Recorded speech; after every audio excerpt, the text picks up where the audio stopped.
নমস্কার বন্ধুরা, লালমাটি এডুকেশনে সবাইকে স্বাগত জানাই। আশা করছি সবাই ভালো আছো। আমরা টার্গেট 20,000 জিকের যে প্র্যাকটিস সেট শুরু করেছিলাম, আজ তার নবম পর্ব অর্থাৎ পার্ট 9-এ আমরা চলে এসেছি। এখানে আমরা গুরুত্বপূর্ণ 30টি জিকে আলোচনা করব, যেগুলি upcoming WBP constable preliminary test এবং কেপি কনস্টেবলের প্রিলিমিনারি টেস্ট এবং এসএলএসটি পিটি এবং এসএসসি জিডি ডব্লিউবিসিএস প্রিলিমিনার সহ পশ্চিমবঙ্গের যে কোনো পরীক্ষার জন্য অত্যন্ত গুরুত্বপূর্ণ। এছাড়াও রেলওয়ে গ্রুপ ডি, এনটিপিসি যে কোনো পরীক্ষার জন্য এই জিকেগুলি অত্যন্ত হেল্পফুল। তাই বন্ধুরা, চলো দেরি না করে শুরু করি আমরা আজকের ক্লাস। দেখে নেব প্রথম প্রশ্ন কী রয়েছে। বন্ধুরা, আজকের ক্লাসের প্রথম প্রশ্ন হলো, নিম্নলিখিতগুলির মধ্যে কোনটি রাষ্ট্রকূটদের সবচেয়ে দীর্ঘস্থায়ী অবদান? অর্থাৎ তারা যে স্থাপত্য ভাস্কর্যের কাজগুলো করেছিল বন্ধুরা, সেই স্থাপত্য ভাস্কর্যের মধ্যে কোনটি অবদান দীর্ঘস্থায়ী? কৈলাস মন্দির না? তো বন্ধুরা, এই প্রশ্নের সঠিক উত্তর হবে কৈলাস মন্দির। তাহলে কি 1 নম্বর প্রশ্নের সঠিক উত্তর হবে কৈলাস মন্দির। তাহলে কৈলাস মন্দির সম্পর্কে গুরুত্বপূর্ণ কিছু তথ্য আমরা জেনে নেব। ইলোরার কৈলাস মন্দির নির্মাণ করেছিল কে? রাষ্ট্রকূট বংশের প্রথম কৃষ্ণ। তাহলে ইলোরার কৈলাস মন্দির নির্মাণ করেছিলেন প্রথম কৃষ্ণ। রাষ্ট্রকূট বংশের তাহলে প্রতিষ্ঠাতা বন্ধুরা কে? দন্তি দুর্গ। ভেরি ভেরি ইম্পর্ট্যান্ট এই জায়গাটা কিন্তু খুব গুরুত্বপূর্ণ। কি রাষ্ট্রকূট বংশের প্রতিষ্ঠাতা কে? দন্তি দুর্গ। তাহলে কৈলাস মন্দির প্রতিষ্ঠা করেছিলেন কে? প্রথম কৃষ্ণ। রাষ্ট্রকূট বংশের শেষ রাজা কে বন্ধুরা? চতুর্থ ইন্দ্র। রাষ্ট্রকূট বংশের শেষ রাজা কে? চতুর্থ ইন্দ্র। আর রাষ্ট্রকূটদের রাজধানী কোথায় ছিল বন্ধুরা? মান্যক্ষেত। রাষ্ট্রকূটদের রাজধানী কোথায় ছিল? মান্যক্ষেত। রাষ্ট্রকূটদের রাজধানী হচ্ছে মান্যক্ষেত। প্রতিষ্ঠাতা হচ্ছে দন্তি দুর্গ। শেষ রাজা হচ্ছে চতুর্থ ইন্দ্র। আর কৈলাস মন্দির প্রতিষ্ঠিত করেছিলেন কে? ইলোরার যে কৈলাস মন্দির সেটা প্রতিষ্ঠা করেছিলেন প্রথম কৃষ্ণ। তো এই ছিল বন্ধুরা প্রথম প্রশ্ন। চলে যাব আমরা পরবর্তী প্রশ্নে, কি রয়েছে দেখে নিই। তাহলে বন্ধুরা, আজকের পর্বের দ্বিতীয় প্রশ্ন, অল ইন্ডিয়া সার্ভিস গঠন করার ক্ষমতা কার হাতে রয়েছে? Option A supreme court, option B parliament, option C মন্ত্রী পরিষদ, অপশন ডি প্রধানমন্ত্রী। বন্ধুরা, এই প্রশ্নের সঠিক উত্তর হবে অপশন বি পার্লামেন্ট। তাহলে বন্ধুরা, এই প্রশ্নের সঠিক উত্তর কি? পার্লামেন্ট। তাহলে আমাদের ভারতীয় পার্লামেন্ট দ্বিকক্ষ বিশিষ্ট। উচ্চকক্ষ হলো রাজ্যসভা আর নিম্নকক্ষ হলো লোকসভা। তাহলে উচ্চকক্ষকে রাজ্যসভা, নিম্নকক্ষ লোকসভা। তাহলে উচ্চকক্ষ সভাপতিত্ব কে করেন? উপরাষ্ট্রপতি। আর নিম্নকক্ষে কে করে সভাপতিত্ব? লোকসভার স্পিকার। এখন যিনি রয়েছেন তিনি হচ্ছেন ওম বিড়লা। তো বন্ধুরা, চলে যাব পরবর্তী প্রশ্নে। দেখে নেব আজকের নেক্সট প্রশ্ন কি রয়েছে। আজকের ক্লাসে নেক্সট প্রশ্ন বন্ধুরা বলছে, নিম্নলিখিত কোনটি মৃত্তিকা ক্ষয়ের কারণ? তো বন্ধুরা, মৃত্তিকা ক্ষয়ের আমরা একাধিক কারণ জানি। তো এখানে যে 4টা অপশান রয়েছে তার মধ্যে কোনটি মৃত্তিকা ক্ষয়ের কারণ সেটি আমাদেরকে ঠিক করতে হবে। অপশান এ আবহাওয়া বিকার। সরি বন্ধুরা, এখানে মৃত্তিকা ক্ষয়ের কারণ নয়, এই জায়গাটায় ভুল হয়ে যায়, আমারও ভুল হয়ে গেছে আজকে। তাহলে নয়। অপশান এ আবহাওয়া বিকার, অপশান বি নির্গমন প্রণালী, অপশান সি বায়ু, অপশান ডি উপরের কোনোটিই নয়। তো বন্ধুরা, এই প্রশ্নের সঠিক উত্তর হবে আবহাওয়া বিকার। এই প্রশ্নের সঠিক উত্তর হবে কি বন্ধুরা? আবহাওয়া বিকার। তো বন্ধুরা, আবহাওয়া বিকারের ফলে শিলা চূর্ণ বিচূর্ণ হয়ে সেই স্থানেই পড়ে থাকে, দিয়ে কী হয়? নতুন করে মৃত্তিকার সৃষ্টি হয় আবহাওয়া বিকারের ফলে। মৃত্তিকা সৃষ্টির একটা কারণ হচ্ছে আবহাওয়া বিকার, কিন্তু মৃত্তিকা ক্ষয়ের কারণ কিন্তু আবহাওয়া বিকার নয়।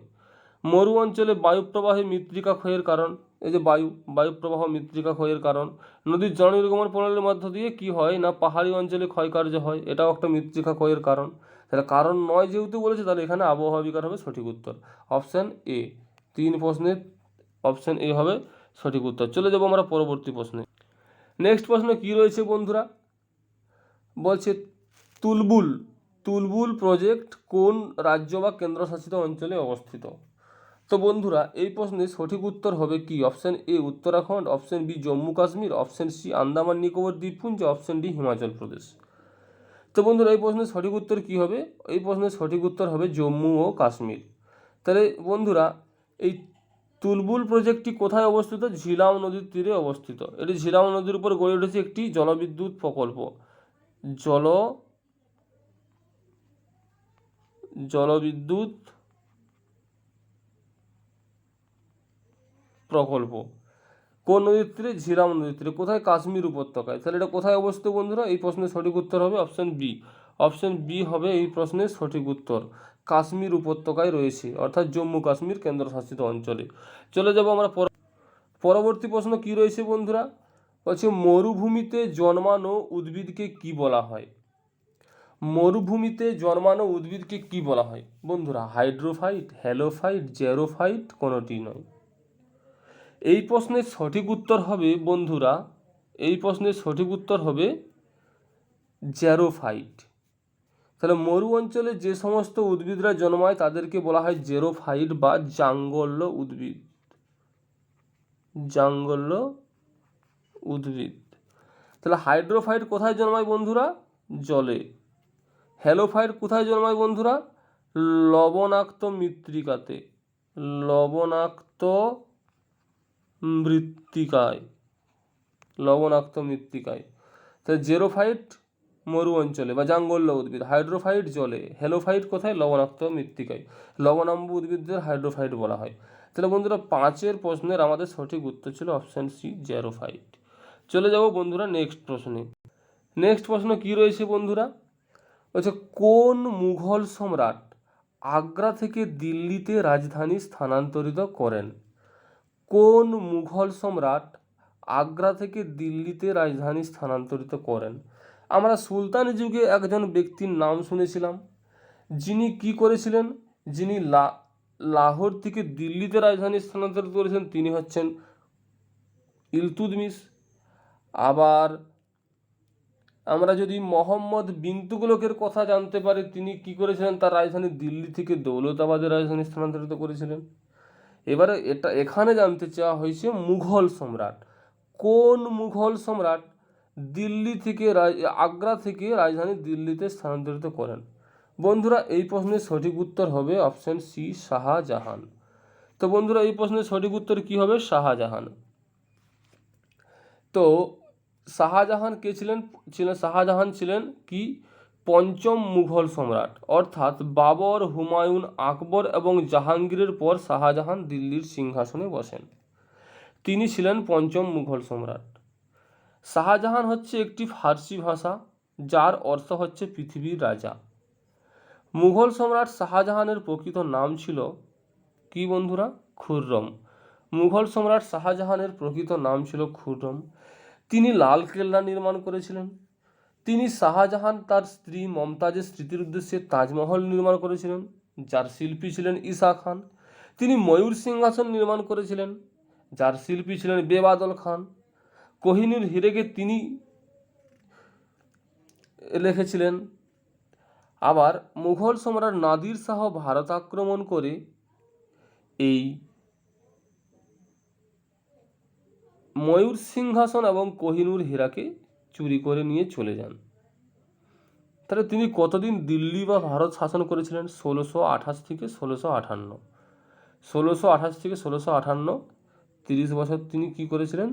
দিল্লি তথা ভারত শাসন করেছিলেন। তো এই ছিল বন্ধুরা শাহজাহান সম্পর্কিত সংক্ষিপ্ত বিবরণ। চলে যাব আমরা পরবর্তী। তো বন্ধুরা একটি ঘোষণা, যদি আপনি বা যদি বন্ধু হিসেবে বলে থাকি যে যদি তুমি আমাদের চ্যানেল নতুন হয়ে থাকো চ্যানেলে, অবশ্যই চ্যানেলটিকে সাবস্ক্রাইব করবেন এবং অল নোটিফিকেশনটি অন করে রাখবেন, যাতে করে ভিডিও নোটিফিকেশনটি আপনি সবার আগে পেয়ে যান। আর ভিডিওটি যদি হেল্পফুল হয়ে থাকে অবশ্যই লাইক করবে। তোমাদের একটা লাইক আমাদেরকে পরবর্তী ভিডিও বানানোর জন্য উৎসাহ প্রদান করে। আর ভিডিওর মধ্যে যদি কোনো ভুল ত্রুটি হয়ে থাকে অবশ্যই কমেন্ট করে জানাবে। এই সমস্ত ক্লাসের পিডিএফগুলি ফ্রিতে পেতে হলে ডেসক্রিপশনে দেওয়া টেলিগ্রাম গ্রুপের লিঙ্কে জয়েন হয়ে যাবে, সেখান থেকে ফ্রিতে পিডিএফ পেয়ে যাবে। প্রত্যেকটি ক্লাসের পিডিএফ ফ্রিতে সেখানে আপলোড করা হয়। তো বন্ধুরা কথা না বাড়িয়ে চলে যাব পরবর্তী। আজকে নেক্সট প্রশ্ন কি রয়েছে আমাদের? বায়ুমণ্ডলের কোন স্তরের তাপমাত্রা হঠাৎ করে বৃদ্ধি ঘটে? ভেরি ভেরি ইম্পর্ট্যান্ট একটি প্রশ্ন। বায়ু স্তর সম্পর্কিত প্রশ্নগুলো কিন্তু যে কোনো পরীক্ষার জন্য খুব গুরুত্বপূর্ণ, কারণ ওই জায়গাতে আমাদের কনফিউজ হয়ে যায়। তাহলে বন্ধুরা এই প্রশ্নের সঠিক উত্তর হবে কি আয়োনোস্ফিয়ার, এক্সোস্ফিয়ার, স্ট্র্যাটোস্ফিয়ার না ট্রপোস্ফিয়ার?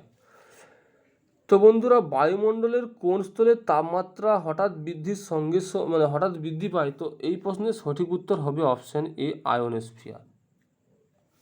তো বন্ধুরা আয়োনোস্ফিয়ার সম্পর্কে আমরা জেনে নেব। এক্সোস্ফিয়ার হচ্ছে বন্ধুরা বায়ুর সর্বোচ্চ স্তর, সর্ব বাইরের স্তর। ট্রপোস্ফিয়ার হচ্ছে বন্ধুরা ভূপৃষ্ঠের সংলগ্ন স্তর, সর্বনিম্ন স্তর ট্রপোস্ফিয়ার। স্ট্র্যাটোস্ফিয়ারে বন্ধুরা দেখতে পাওয়া যায় ওজোন গ্যাসের স্তর, ওজোন স্তর দেখতে পাওয়া যায় স্ট্র্যাটোস্ফিয়ারে। তো আয়োনোস্ফিয়ারে কি হয় বন্ধুরা, আমরা আয়োনোস্ফিয়ার সম্পর্কে একটু ডিটেলসে জেনে নেব।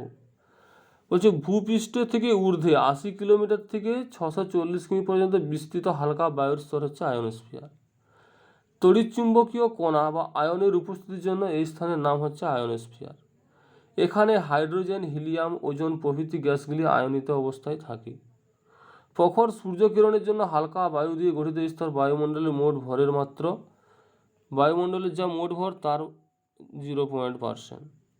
ভূপৃষ্ঠ থেকে বেতার তরঙ্গ আয়ন স্তর ভেদ করে আর উপরে যেতে পারে না, তাই এই স্তরে বেতার তরঙ্গ প্রতিফলিত হয়ে পৃথিবীতেই ফিরে আসে। তাহলে বেতার তরঙ্গ কোন স্তরে প্রতিফলিত হয় বন্ধুরা? বেতার তরঙ্গ প্রতিফলিত হয় আয়োনোস্ফিয়ারে। এই স্তরে উচ্চতা বৃদ্ধির সঙ্গে সঙ্গে উষ্ণতার অত্যন্ত দ্রুত বৃদ্ধি ঘটে। তাহলে প্রত্যেকটা তথ্যই অত্যন্ত গুরুত্বপূর্ণ। আশা করছি তোমরা স্ক্রিনশট নিয়ে নেবে বা খাতায় নোট ডাউন করে নেবে, কারণ এগুলো কিন্তু খুবই গুরুত্বপূর্ণ। চলে যাব পরবর্তী প্রশ্ন রয়েছে কি বন্ধুরা, ইতিহাস থেকে একটি গুরুত্বপূর্ণ প্রশ্ন। বলছে মিলিন্দা পানহ হলো রাজা মিলিন্দা ও গৌতম বুদ্ধ ও বৌদ্ধ ভিক্ষুর একটা মধ্যাকার সংলাপ। তাহলে এখানে কোন বৌদ্ধ ভিক্ষুর সেই সংলাপ? তাহলে এখানে সঠিক উত্তর হবে বন্ধুরা নাগসেন, বৌদ্ধ ভিক্ষু নাগসেনের সঙ্গে সংলাপ। এখানে গুরুত্বপূর্ণ তথ্য দেওয়া রয়েছে কি মিলিন্দা নাহপান হচ্ছে একটা ব্যাক্ট্রিয় রাজা। প্রথম মিলিন্দ এবং বৌদ্ধ ভিক্ষু নাগসেনের কথোপকথন লিপিবদ্ধ রয়েছে প্রথম, যেটি আমাদের বৌদ্ধ ধর্মের ইতিহাস জানার ক্ষেত্রে অত্যন্ত গুরুত্বপূর্ণ একটি ঐতিহাসিক তথ্য। তো চলে যাব পরবর্তী প্রশ্ন কি রয়েছে বন্ধুরা, বলছে হাইড্রোক্লোরিক অ্যাসিডের অপর নাম কি? সাধারণ বিজ্ঞান থেকে একটি গুরুত্বপূর্ণ প্রশ্ন। তো বন্ধুরা এই প্রশ্নের সঠিক উত্তর কি হবে? Gallic acid, picric acid, chloric acid না মিউরেটিক অ্যাসিড? তো বন্ধুরা এই প্রশ্নের সঠিক উত্তর হবে মিউরেটিক অ্যাসিড। কি বন্ধুরা? মিউরেটিক অ্যাসিড হচ্ছে এই প্রশ্নের সঠিক উত্তর। আচ্ছা, হাইড্রোক্লোরিক অ্যাসিড বা মিউরেটিক অ্যাসিড এক প্রকার জৈব অ্যাসিড। তাহলে বন্ধুরা হাইড্রোক্লোরিক অর্থাৎ HCl কি বন্ধুরা? একটি জৈব অ্যাসিড। এটি জলে দ্রবণীয়, সম্পূর্ণভাবে জলে আয়নিত হয়। এটি বর্ণহীন, স্বচ্ছ, অত্যন্ত তীব্র কটু গন্ধযুক্ত। তাহলে বন্ধুরা আমাদের স্টোমাক, আমাদের কোথায় বন্ধুরা? আমাদের পাকস্থলিতে HCl ক্ষরিত হয়। তাহলে মানবদেহের কোথায় HCl ক্ষরিত হয়? পাকস্থলিতে। এবং এটি একটি শক্তিশালী অম্ল বা অ্যাসিড। চলে যাব আমরা পরবর্তী প্রশ্নে কি রয়েছে বন্ধুরা? বলছে ভারতের প্রথম তেল শোধনাগার কোনটি? আমরা সবাই জানি ডিগবয়। তাহলে 11 প্রশ্নের সঠিক উত্তর হবে ডিগবয়। বলছে ভারতের প্রথম তেল শোধনাগারটি 1901 সালে আসামের ডিগবইতে শুরু হয়।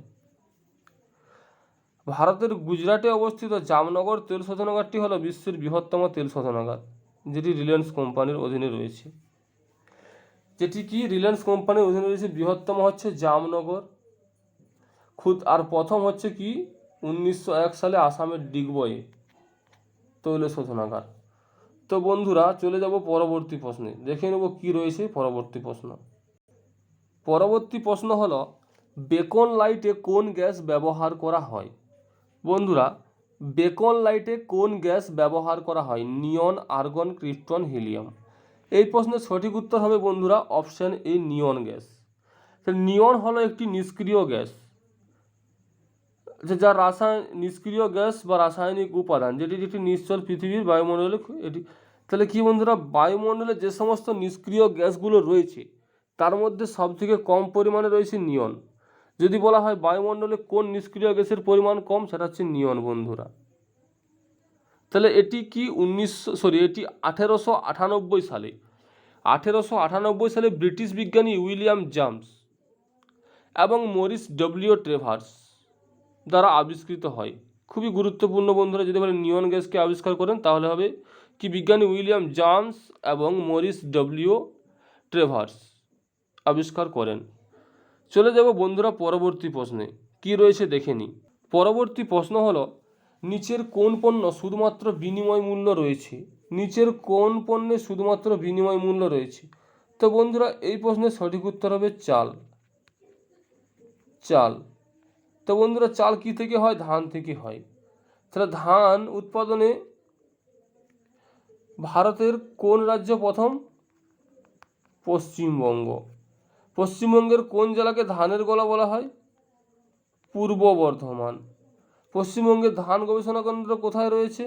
পশ্চিমবঙ্গের ধান গবেষণা কেন্দ্র কোথায় রয়েছে বন্ধুরা? পশ্চিমবঙ্গের ধান গবেষণা কেন্দ্র রয়েছে আমাদের নদিয়ার কল্যাণীতে। বন্ধুরা ভারতবর্ষের ধান গবেষণা কেন্দ্র কোথায় রয়েছে? উড়িষ্যার কটকে। আন্তর্জাতিক ধান গবেষণা কেন্দ্র কোথায় রয়েছে? ফিলিপাইন্সের ম্যানিলাতে। তো বন্ধুরা চলে যাব পরবর্তী প্রশ্ন। পরবর্তী প্রশ্ন হলো, বলছে ভারতে ভূমিভাগের প্রায় কত শতাংশ বনভূমি দ্বারা আচ্ছাদিত? তো বন্ধুরা এখানের অপশন অনুযায়ী সঠিক উত্তর হবে 23%। কিন্তু 2019 সালের সেন্সাস অনুযায়ী মানে ফরেস্ট রিপোর্ট অনুযায়ী এই পরিসংখ্যানটা পাল্টে গেছে বন্ধুরা। 42.3 এরকম একটা সামথিং কিছু একটা রয়েছে বন্ধুরা। তো এই অপশন অনুযায়ী এখানে সঠিক উত্তর হবে 23%। তাহলে বন্ধুরা সবথেকে বনভূমি কোথায় রয়েছে বেশি? যদি মোট ক্ষেত্রফলের উপর বিচার করা হয় বন্ধুরা, সেখানে হবে মধ্যপ্রদেশ। যদি শতাংশের বিচারে জানতে চাওয়া হয় যে শতাংশের বিচারে বনভূমি সবচেয়ে কোথায় রয়েছে, উত্তর হবে মিজোরাম। যদি বলা হয় বনভূমি বৃদ্ধির পরিমাণ সবথেকে কোথায় বেশি, উত্তর হবে বন্ধুরা কর্ণাটক। যদি বলা হয় বনভূমি হ্রাসের পরিমাণ সবচেয়ে কোথায় বেশি, উত্তর হবে বন্ধুরা মণিপুর। ভারতের কোথায় ফরেস্ট রিসার্চ ইনস্টিটিউশন রয়েছে বন্ধুরা? উত্তরাখণ্ডের দেরাদুনে। যদি বলা হয় পশ্চিমবঙ্গের কোন দুটি জেলাতে কোনো উল্লেখিত বনভূমি নেই, ভেরি ভেরি ইম্পর্টেন্ট, আমাদের ওয়েস্ট বেঙ্গল জিকে থেকে খুবই গুরুত্বপূর্ণ। পশ্চিমবঙ্গের কোন দুটি জেলাতে কোনো উল্লেখিত বনভূমি নেই? তো বন্ধুরা সেই প্রশ্নের সঠিক উত্তর হবে হাওড়া এবং কলকাতা। হাওড়া এবং কলকাতাতে কোনো উল্লেখিত বনভূমি নেই। তো চলে যাব পরবর্তী প্রশ্নে। পরবর্তী প্রশ্ন কি রয়েছে? বলছে সংসদের দুটি অধিবেশনের মধ্যে অনুমোদিত সর্বোচ্চ ব্যবধান কত? দুটো অধিবেশনের মধ্যে সবথেকে কত সময়ের ব্যবধান রাখা যেতে পারে বন্ধুরা? 6 মাস। কত? 6 মাস। তাহলে এই প্রশ্নের সঠিক উত্তর হবে অপশান সি। আমরা কিছু গুরুত্বপূর্ণ তথ্য সংসদের অধিবেশন সম্পর্কে জেনে নেব। বলছে ভারতের সংসদের প্রতি বছর 3টি করে অধিবেশন বসে। একটা হচ্ছে বাজেট অধিবেশন, 2 হচ্ছে বর্ষা অধিবেশন, 3 হচ্ছে শীতের অধিবেশন। তাহলে বাজেট অধিবেশন ফেব্রুয়ারি থেকে মে মাস পর্যন্ত, বর্ষা অধিবেশন জুলাই থেকে সেপ্টেম্বর পর্যন্ত, শীতকালীন অধিবেশন নভেম্বর থেকে ডিসেম্বর পর্যন্ত। খুবই গুরুত্বপূর্ণ বন্ধুরা এই চারটি। প্রয়োজন হলে স্ক্রিনশট নিয়ে নিতে পারো, নাহলে খাতাতে নোটবুকে নোট ডাউন করে নিতে পারো। আমরা চলে যাব পরবর্তী প্রশ্নে, দেখে নিই কী রয়েছে আজকের নেক্সট প্রশ্ন। নেক্সট প্রশ্ন রয়েছে, বলছে কখন ভারতীয় সংবিধানের মৌলিক কর্তব্যগুলি অন্তর্ভুক্ত করা হয়? তো বন্ধুরা একটি সংবিধান সংশোধনের মধ্য দিয়ে ভারতের মৌলিক অধিকারগুলো সংযুক্ত করা হয়েছিল। প্রথমে কিন্তু ভারতীয় সংবিধানে মৌলিক কর্তব্যগুলো ছিল না। বন্ধুরা মৌলিক কর্তব্য হবে, আমি অধিকার বলে ফেলেছিলাম ভুল করে, তার জন্য আমি দুঃখিত, ক্ষমাপ্রার্থী। তো মৌলিক কর্তব্যগুলি কততম সংবিধান সংশোধনের মধ্য দিয়ে যুক্ত হয়েছিল? তো বন্ধুরা সেটা হবে 42তম সংবিধান সংশোধনের মধ্য দিয়ে মৌলিক কর্তব্য অন্তর্ভুক্ত করা হয়। সেটা কখন বন্ধুরা? 1976 সালে। তো বন্ধুরা, এই প্রশ্নের সঠিক উত্তর হবে 1976 সালে মৌলিক কর্তব্যগুলিকে অন্তর্ভুক্ত করা হয়। তাহলে মৌলিক কর্তব্য কোথায় অন্তর্ভুক্ত আছে? সংবিধানের 51A ধারাতে, 51A ধারাতে মৌলিক কর্তব্যগুলো যুক্ত করা হয়। কততম সংবিধান সংশোধনের মধ্য দিয়ে বন্ধুরা? 42তম সংবিধান সংশোধনের মধ্য দিয়ে, যেটি সংগঠিত হয়েছিল 1976 খ্রিস্টাব্দে। এই তখন বন্ধুরা, যখন প্রথম মৌলিক অধিকারগুলোকে মৌলিক কর্তব্যগুলোকে সংযোজন করা হয়, তখন মৌলিক কর্তব্যের সংখ্যা ছিল বন্ধুরা 10টি। কটি বন্ধুরা? 10টি। তাহলে বর্তমানে মৌলিক কর্তব্যের সংখ্যা কটা বন্ধুরা? 11টা। কটা? 11টা। তাহলে এই 11 একটা যে যুক্ত হলো বন্ধুরা, সেটা হচ্ছে 2002 সালে 86তম সংবিধান সংশোধনের মধ্য দিয়ে। সেটা কি বন্ধুরা? শিক্ষার অধিকার। কত না, বলছে সরকারি উদ্যোগে 8 থেকে 14 বছর বয়স পর্যন্ত শিক্ষাকে বাধ্যতামূলক করতে হবে, যেটি ছিল বন্ধুরা আমাদের 11তম মৌলিক কর্তব্য। সেটা কখন যুক্ত হয় বন্ধুরা? 86তম সংবিধান সংশোধনের মাধ্যমে 2002 সালে। খুব গুরুত্বপূর্ণ প্রশ্ন, ভারতীয় সংবিধান থেকে আলোচনা করলাম। চলে যাব বন্ধুরা পরবর্তী প্রশ্নে, কি রয়েছে দেখে নিই।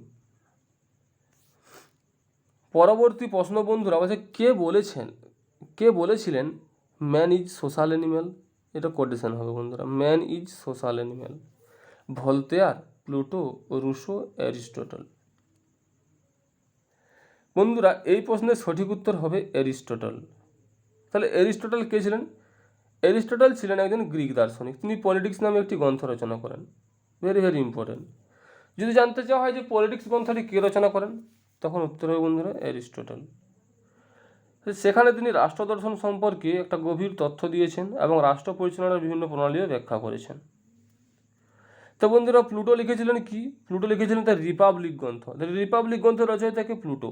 আর রুশো লিখেছিলেন কি? রুশো লিখেছিলেন সোশ্যাল কন্ট্রাক্ট, এলিন, এই সমস্ত গ্রন্থগুলো। রুশোকে ফরাসি বিপ্লবের জনক বলা হয়। রুশোকে শিশুকেন্দ্রিক শিক্ষার জনক বলা হয়।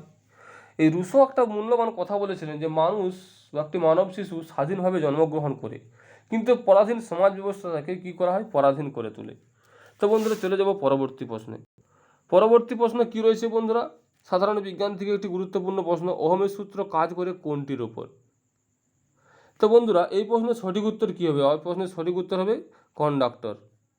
তাহলে ওহমের সূত্র বলে যে দুটি বিন্দুর মধ্যে একটি পরিবাহীর মধ্যে তড়িৎ প্রবাহ দুটি বিন্দু জুড়ে সম্ভাব্য পার্থক্য সরাসরি সমানুপাতিক। এটা হচ্ছে ওহমের সূত্র। স্ক্রিনশট নিয়ে নিতে পারো, খুবই গুরুত্বপূর্ণ একটি তথ্য। চলে যাব পরবর্তী প্রশ্নে। এই নিম্নলিখিত দেওয়া কোনটি যুগ্ম তালিকার অন্তর্ভুক্ত নয়? আমাদের যে কেন্দ্র এবং রাজ্যের ক্ষমতার বন্টন রয়েছে, সেখানে তিনভাবে ক্ষমতা বন্টিত হয়েছে। একটি কেন্দ্র তালিকা, একটি রাজ্য তালিকা, আর একটি কেন্দ্র রাজ্য উভয়ের যুগ্ম তালিকা। তাহলে বন্ধুরা, এখানে বলছে নিম্নের কোনটি যুগ্ম তালিকার অন্তর্ভুক্ত নয়? অন্তর্ভুক্ত নয় বন্ধুরা, তাহলে আগে হয়গুলো খুঁজে নিই, তাহলেই 9টা পেয়ে যাব আমরা। বন বিভাগ অবশ্যই যুগ্ম তালিকার অন্তর্ভুক্ত। ট্রেড ইউনিয়ন অবশ্যই যুগ্ম তালিকার অন্তর্ভুক্ত। স্টক এক্সচেঞ্জ এবং রিফিউজার মার্কেট, এইটা বন্ধুরা যুগ্ম তালিকার অন্তর্ভুক্ত নয়, এটা কেন্দ্রীয় অন্তর্ভুক্ত। হ্যাঁ, এটা কেন্দ্রীয়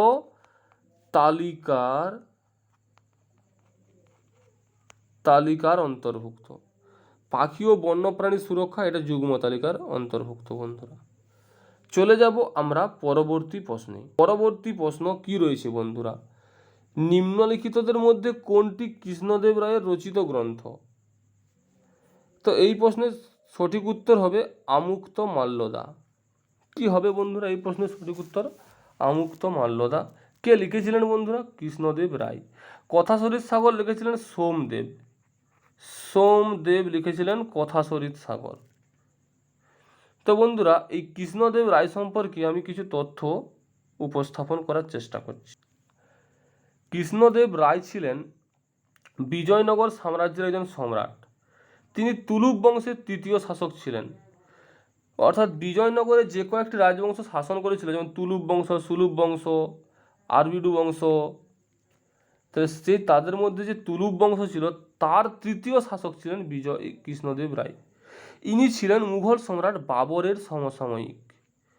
বাবরের সমসাময়িক, এটা দিয়ে প্রশ্ন হয় বন্ধুরা, খুবই গুরুত্বপূর্ণ। কৃষ্ণদেব রায় কোন মুঘল সম্রাটের কন্টেম্পোরারি ছিলেন? উত্তর হবে বাবরের। তিনি এই তো 1509 থেকে 1529 খ্রিস্টাব্দ পর্যন্ত রাজত্ব করেছিলেন। আর তিনি আমুক্তমাল্যদাটা একটা তেলুগু ভাষাতে রচনা করেছিলেন।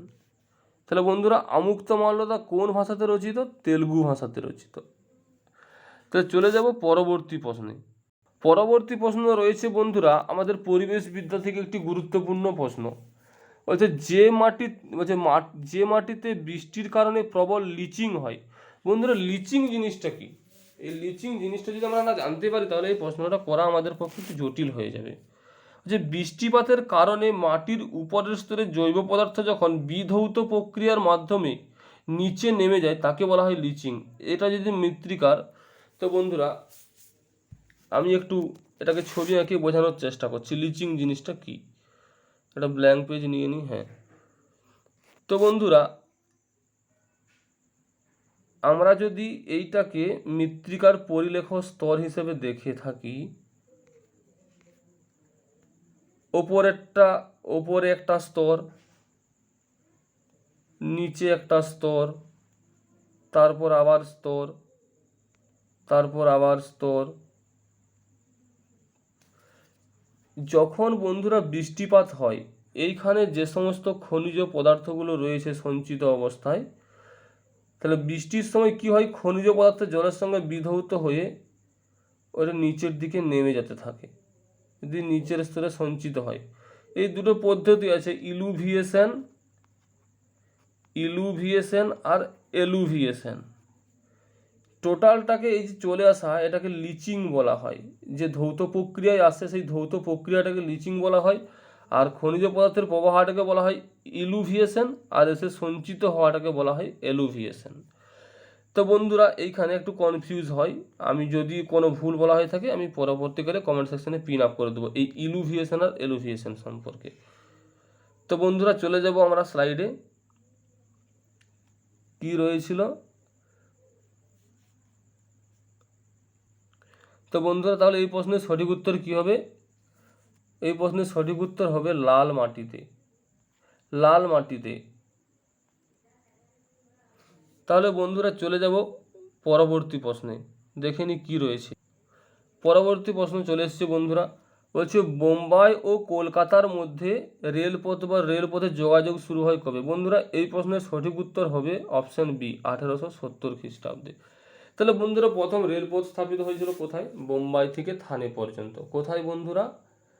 বোম্বাই থেকে থানে পর্যন্ত 1853 সালে লর্ড ডালহৌসির আমলে। লর্ড ডালহৌসিকে রেলপথের জনক বলা হয়। ঠিক তার পরের বছরই 1854 খ্রিস্টাব্দে হাওড়া থেকে হুগলি পর্যন্ত রেলপথ স্থাপিত হয়।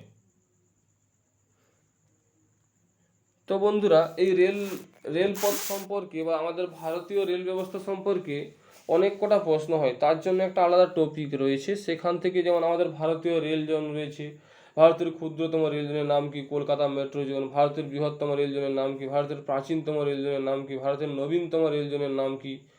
এইগুলো আমাদের কিন্তু খুব যত্ন সহকারে পড়তে হবে।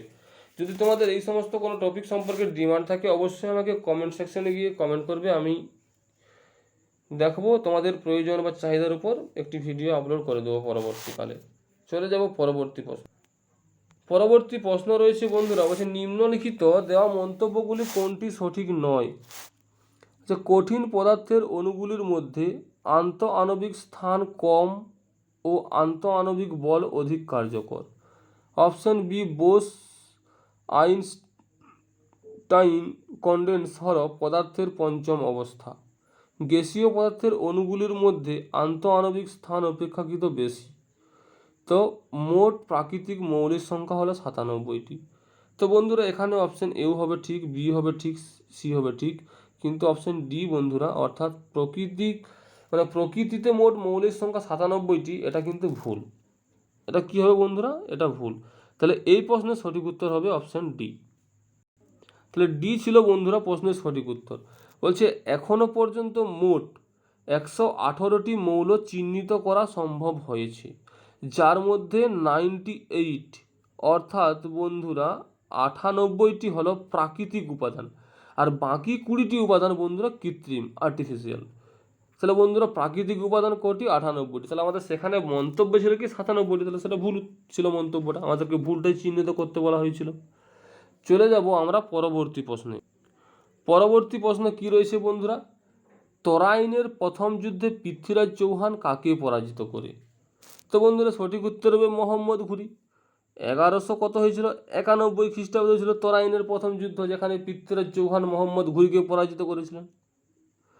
পরবর্তীকালে আবার 1192 খ্রিস্টাব্দে তরাইনের দ্বিতীয় যুদ্ধ হয়, যেখানে মোহাম্মদ ঘুরি আবার পৃথ্বীরাজ চৌহানকে পরাজিত করেন। তো বন্ধুরা চলে যাব পরবর্তী প্রশ্নে, দেখে নি কি রয়েছে আজকের নেক্সট প্রশ্ন।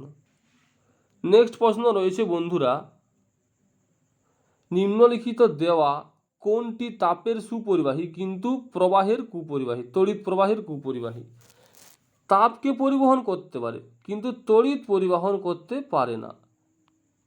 তাপ পারে, তড়িৎ পারে না। কে? বন্ধুরা এই প্রশ্নের সঠিক উত্তর হবে মাইকা অর্থাৎ অভ্র। অভ্র হবে এই প্রশ্নের সঠিক উত্তর। তাহলে অভ্র উৎপাদনে ভারতের কোন রাজ্য প্রথম? অন্ধ্রপ্রদেশ। আর অভ্র উৎপাদনে পৃথিবীতে ভারত প্রথম স্থান অধিকার করেছে। তাহলে অভ্র উৎপাদনে ভারতের কোন রাজ্য প্রথম? রাজ্য বললে হবে অন্ধ্রপ্রদেশ, আর ভারতের পজিশন হলে হবে প্রথম। তো বন্ধুরা চলে যাব পরবর্তী প্রশ্নে। পরবর্তী প্রশ্ন কি রয়েছে বন্ধুরা?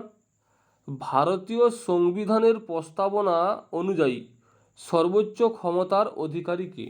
তাহলে বন্ধুরা প্রস্তাবনা অনুযায়ী আমাদেরকে জানতে হবে ভারত হচ্ছে একটা গণতান্ত্রিক দেশ, সেটা আমাদের প্রস্তাবনাতে লেখা আছে। সেই সূত্র অনুযায়ী ভারতীয় সংবিধানের সর্বোচ্চ ক্ষমতার অধিকারী হলেন ভারতের জনগণ। ভারতের জনগণ অর্থাৎ ভারতের নাগরিক। নাগরিক হলো ভারতীয় সংবিধানের সর্বোচ্চ ক্ষমতার অধিকারী। চলে যাব বন্ধুরা পরবর্তী প্রশ্ন কি রয়েছে বন্ধুরা? হচ্ছে কোনো দুটি দেশের মধ্যে 49 ডিগ্রি প্যারালাল রয়েছে। সীমানা রেখা থেকে একটি গুরুত্বপূর্ণ প্রশ্ন। সীমারেখা থেকে ইউএসএ কানাডা, রাশিয়া চীন হবে না, ফ্রান্স জার্মানি হবে না। তাহলে বন্ধুরা এই প্রশ্নের সঠিক উত্তর কি হবে? সঠিক উত্তর হবে ইউএসএ ও কানাডা। ইউএসএ ও কানাডার মধ্যে রয়েছে এটা। আর ইউএসএ মেক্সিকোর মধ্যে রয়েছে সম্ভবত বন্ধুরা সরোনা লাইন। সরোনা লাইন।